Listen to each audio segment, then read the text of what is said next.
नमस्कार, राधे राधे। श्रीमद् भगवद गीता ज्ञान गंगा को आगे बढ़ाते हुए, अपनी संस्कृति की रक्षा करते हुए और उसे अगली पीढ़ी को समर्पित करते हुए हम श्रीमद् भगवद गीता के चतुर्थ अध्याय के दिव्य ज्ञान नामक शीर्षक के 20वें और 21वें श्लोक का अर्थ समझ रहे हैं।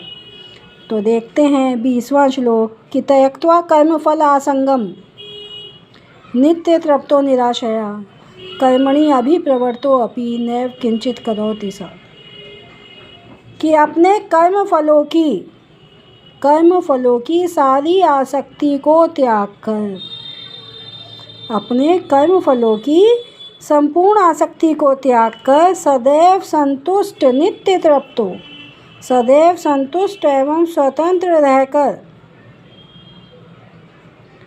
सदैव संतुष्ट एवं स्वतंत्र रहकर वह व्यक्ति सभी प्रकार के कर्मणि अभिप्रवृत्तो अपि, सभी प्रकार के कार्यों में लगा रहकर भी नैव किंचित करोति स, कोई सकाम कर्म नहीं करता, सकर्म कर्म नहीं करता। मतलब कर्मों के बंधन की इस प्रकार मुक्ति तभी संभव है जब मनुष्य ईश्वर के लिए ही अपने हर कार्य को करता है। तो ये मनुष्य क्या कर रहा है कि त्यक्त्वा कर्मफल आसंगम, कि अपने कर्म फलों की सारी आसक्ति को, इच्छाओं को त्याग कर नित्य तृप्तो, सदैव संतुष्ट रहता हुआ एवं निराशया, और सदैव निराशय रहकर वे सभी प्रकार के कार्यों में कर्मणि अभिप्रवृत्तो अपि, सभी प्रकार के कार्यों में व्यस्त रहकर भी नैव किंचित करोति स, कोई भी सकाम कर्म नहीं करता है, इच्छा से युक्त कोई भी कर्म नहीं करता है।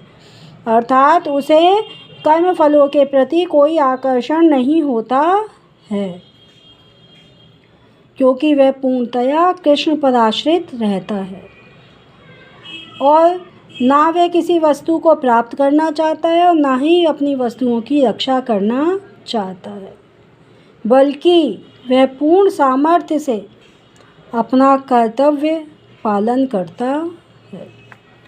तो इस बात को इस श्लोक में बताया गया।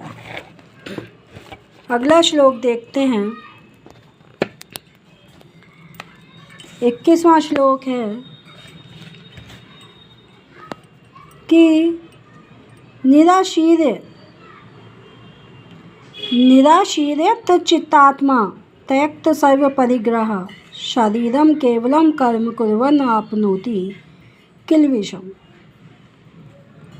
कि जो ज्ञानी पुरुष है, इस प्रकार का जो ज्ञानी पुरुष है, वह पूर्ण रूप से संयमित मन और बुद्धि से कार्य करता है। अपने मन को और बुद्धि को संयमित करके ही कार्य करता है। निराश्रित अर्थात अपने मन और बुद्धि को वश में करके ही कार्य करता है। त्यक्त सर्व परिग्रह, अपनी संपत्ति के, परिग्रह माने संपत्ति, अपनी संपत्ति के सभी स्वामित्व को त्याग देता है। जो ज्ञानी पुरुष है वह अपनी संपत्ति के सभी स्वामित्व को त्याग देता है और केवल शरीरम केवलम कर्म कुर्वन् आपनोति किल्बिषम्, और केवल शरीर निर्वाह के लिए ही कर्म करता है। इस तरह कार्य करता हुआ वह पाप रूपी फल को प्राप्त नहीं करता है। कि जो ज्ञानी पुरुष है वह अपने मन और बुद्धि को संयमित करके ही कार्य करता है।